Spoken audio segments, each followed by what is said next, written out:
तो देवियों और सज्जनों, हमको ये समझना पड़ेगा कि हमारे अवतार जब धरती पे आते हैं तो वो जो लीला करते हैं वो हमें ही समझाने के लिए करते हैं।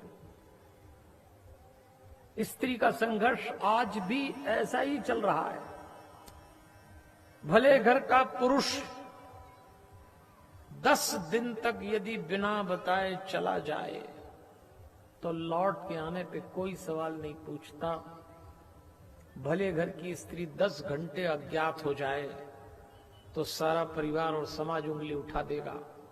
औरत के लिए जमाना कभी नहीं बदला, न तब न अब। ऐसा लगता है उसका संघर्ष चल ही रहा है। ये तो कृष्ण है जो इन माताओं बहनों के लिए सदैव खड़े हैं। इसलिए मैं आपसे कहता हूं, आपके जीवन में कभी दुख आए, संकट आए, अपने आप को अकेला मत मानना। भगवान कृष्ण को याद करना, वो हैं और जरूर आएंगे, वो हैं आपके साथ, भरोसा रखिए। ऐसे है भगवान। अब आप देखो, विडंबना देखो। विडंबना मतलब जीवन में विपरीत जो आ जाता है। इतने सुंदर थे हमारे भगवान कृष्ण, इतने सुंदर थे कि जब वो चलते थे ना तो सारी दुनिया का सौंदर्य उनकी एक झलक पाने के लिए लालायित रहता था। संसार भर की स्त्रियां जिस पर मोहित थी, ऐसे भगवान कृष्ण का एक भी विवाह शांति से नहीं हुआ। देवी देखो, सब में उपद्रव, एक भी शांति से नहीं, सब में युद्ध लड़ाई कुछ न कुछ हुआ। अपने में और भगवान कृष्ण में यही फर्क है। भगवान कृष्ण के विवाह के पहले उपद्रव हुए, लेकिन बाद में शांति रही। अपना उल्टा हो जाता है। अपना पहले सब कुछ अच्छा चलता है और बाद में अरे बाप रे, कईयों का तो ऐसा चलता है कि समझ ही नहीं आता। देखो, हमारे पहचान के एक आदमी औरत है। आदमी का नाम है मांगीलाल और औरत का नाम है चंचला। हमारे पहचान का जोड़ा है। कैसे लोग बदल जाते हैं देखो। शादी के पहले कुछ और होते हैं, शादी के बाद कुछ और हो जाते हैं।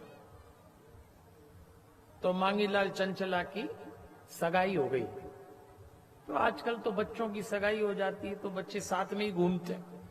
पहले तो शादी के 6 महीने बाद तक अपनी कौन सी है पता ही नहीं लगता था। आजकल तो घूमते ही रहते हैं। तो दोनों मांगीलाल चंचला सगाई के बाद शादी के पहले घूमने निकले।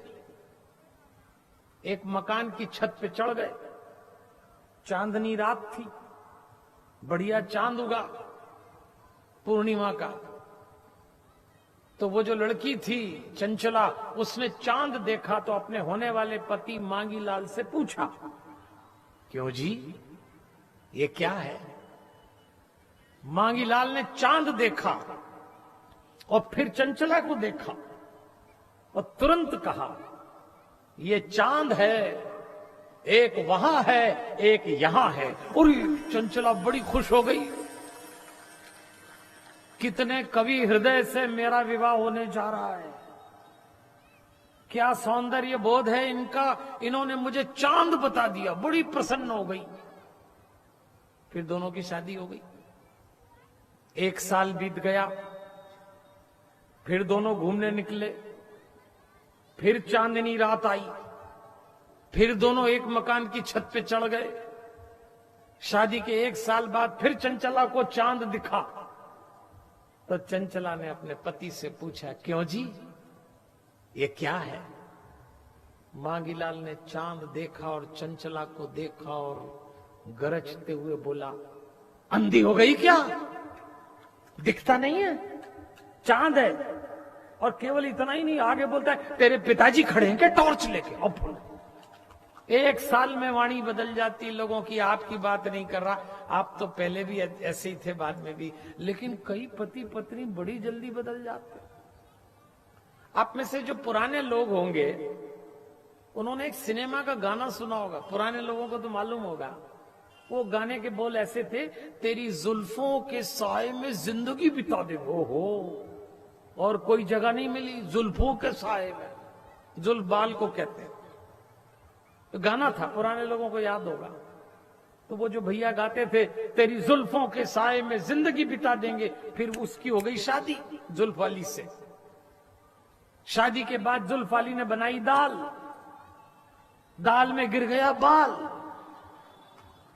अब वो बाल वाली दाल जब परोसी, भैया जी को इतनी गुस्सा आई, मार डालेगी क्या, गले में बाल फंस गया तो मर जाऊंगी। क्यों, कहां, तो जुल्फों के साए में जिंदगी बीत रही।